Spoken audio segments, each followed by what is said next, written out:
Hi friends, welcome to Foodies channel. நம்ம சேனலில் இன்னைக்கு பார்க்க போற ரெசிபி மீன் பொள்ளிச்சது. இது ஒரு கேரளா டிஷ். இது எப்படி பண்ணலாம்னு வாங்க வீடியோக்குள்ள போய் பார்க்கலாம். இதுக்காக நான் 1/2 கிலோ ஜிலேபி மீன் எடுத்துர்க்கேன். நல்லா க்ளீன் பண்ணி எடுத்து வச்சிருக்கேன்.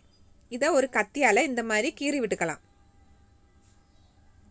மசாலா எல்லாம் உள்ள போறதுக்கு தான் இந்த மாதிரி செய்யிறது. ரெண்டு மீனையும் இந்த மாதிரி பண்ணி எடுத்து வச்சிரலாம் நம்ம. இப்போ ரெண்டு மீனையும் நல்லா கீறி எடுத்து வச்சாச்சு. இதுக்கான மசாலா ரெடி பண்ணிரலாம். இதுக்கு 2 ஸ்பூன் காஷ்மீரி சில்லி எடுத்துர்க்கேன். இது காரம் கம்மியா இருக்கனால 2 ஸ்பூன் எடுத்துக்கலாம். கொஞ்சோண்டு மஞ்சள், 1 ஸ்பூன் மிளகு தூள், தேவையான அளவுக்கு உப்பு,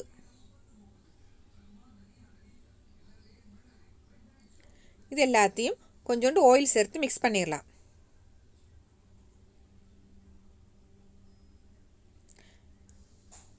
இதில் கொஞ்சோண்டு தண்ணி சேர்த்துக்கலாம். இப்போ மீன் பொரிக்கிறதுக்கு மசாலா ரெடி ஆயிருச்சு. இதை நம்ம மீனில் தேய்ச்சி எடுத்துடலாம். இப்போ நம்ம கீரி இருக்கோ அதுக்குள்ள எல்லாம் மீனோட மசாலா போகிற மாதிரி நல்லா தேய்ச்சி விட்டுக்கோங்க.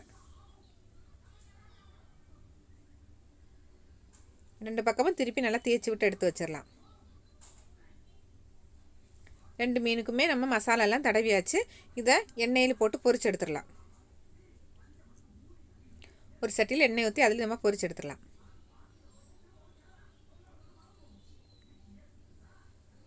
இப்போது மீன் பொரிச்சாச்சு. இதுக்கு ஃபில்லிங்குக்கான ஒரு மசாலா ரெடி பண்ணிடலாம்.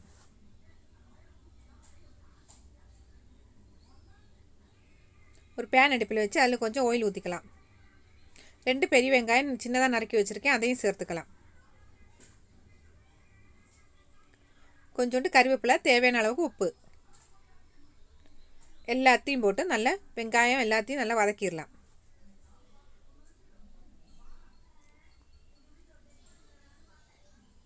இப்போ எல்லாம் நல்லா வதங்கியாச்சு.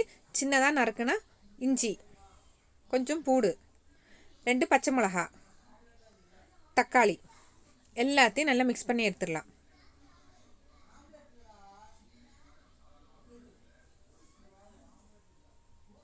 இப்போ எல்லாம் நல்லா வதங்கியாச்சு. இதுக்கு 1 ஸ்பூன் காஷ்மீரி சில்லி, 1/2 ஸ்பூன் மிளகு, கொஞ்சோண்டு மஞ்சள் போட்டிருக்கேன். எல்லாத்தையும் பச்சை வாடை போகிற வரைக்கும் வதக்கி எடுத்துடலாம்.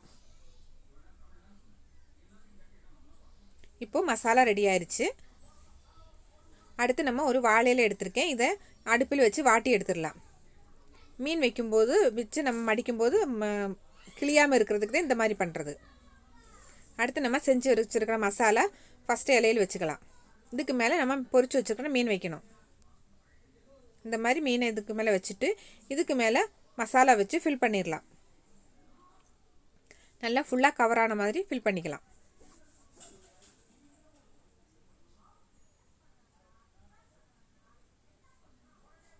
எல்லாமே நல்லா ஃபில் பண்ணியாச்சு. இதை மெதுவாக நம்ம மடிச்சிடலாம்.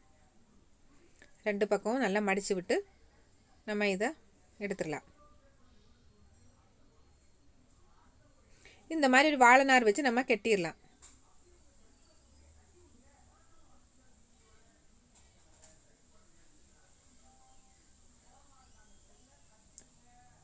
இப்போ இது ரெடி ஆயிடுச்சு. இதை நம்ம ஒரு தோசை தவா அடுப்பில் வச்சு கொஞ்சோண்டு ஆயில் விட்டு அதுக்கு மேலே இதை வச்சிடலாம். வச்சு ஒரு 5 நிமிஷம் அடுப்பு சிம்மில் வச்சுக்கலாம். இல்லாட்டி கருகி போயிடல, அதனால சிம்மில் வச்சு நம்ம வேக விட்டுடலாம். ஒரு 5 நிமிஷம் ஆனோடனே இதை திருப்பி விட்டுடலாம்.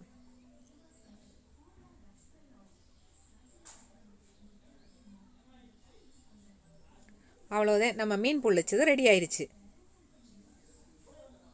இப்போ இது எப்படி இருக்குன்னு நம்ம ஓப்பன் பண்ணி பார்க்கலாம்.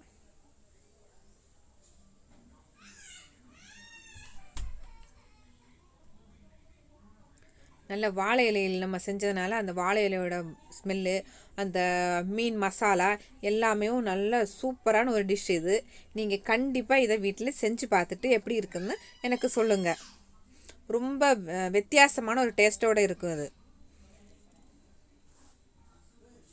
ரொம்ப சூப்பராக எல்லாமே நல்லா வெந்து வந்துருச்சு நம்மளுக்கு. இது இன்னொரு வீடியோவோட நாளைக்கு பார்க்கலாம்.